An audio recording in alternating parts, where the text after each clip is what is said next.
This is the Go Maluku podcast. Did you talk to the PCIDs? Yes, a lot. I talked to PCIDs a lot through their representatives. PCIDs, Pacific Small Island Developing States, they needed a lot of help. At the final hour, you did see that they were getting bullied, that they were outnumbered by developed countries.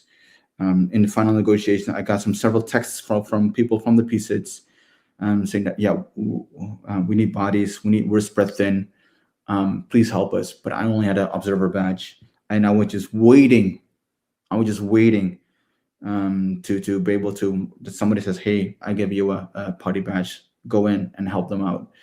Because it was mostly on loss and damage. There was a lot of negotiations ongoing on loss and damage and cover decision, and spread thin. There was like the closing plenary or the stock take, you see a lot of pockets, a lot of huddles. At some point, I counted like 30, 40 huddles. It vastly outnumbers the number of PCIDs representatives. So I think moving into COP27, I think Indigenous peoples should be definitely trying to seek out PCIDs, help them out, and make sure that they don't have to go into last minute negotiations and whilst they're outnumbered, because most of them have already left. So I think that is something that we definitely have to look as a caucus I'm not biased because I'm from the Pacific, but I just could see that the PCIDs were outnumbered, and it's heartbreaking to see these final statements that they give. Marshall Islands, Fiji, and some other kind, Tuvalu. Strong statements, but you did see that they had to see the positive in things, and that's what I like.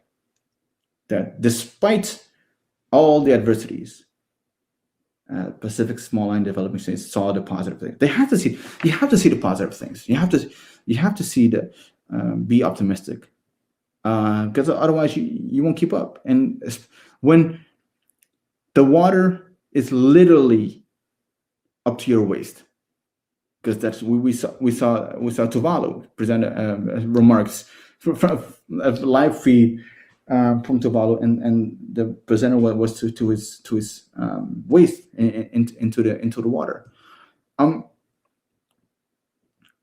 I think maybe it's a good thing that we're going to Egypt, that it's freaking hot over there, that people actually get to understand what climate change is, understand what sovereignty, how important sovereignty is in times of climate change, how important self-determination is in times of climate change, and how important self-determination, well, in general, is to Indigenous peoples. I always say, and I think Les Malazar said it as well. It's like the Pacific region is the most indigenous region of the world, as in like the countries itself. They are very have indigenous values. They are proud of their indigeneity. So Article 6 obviously done. So next year, 100%, I'll focus. Well, not focus next year. Starting tomorrow, I'll focus on loss and damage. My friends, I hope you enjoyed this. Please consider to subscribe, to comment, and to share this video on your socials.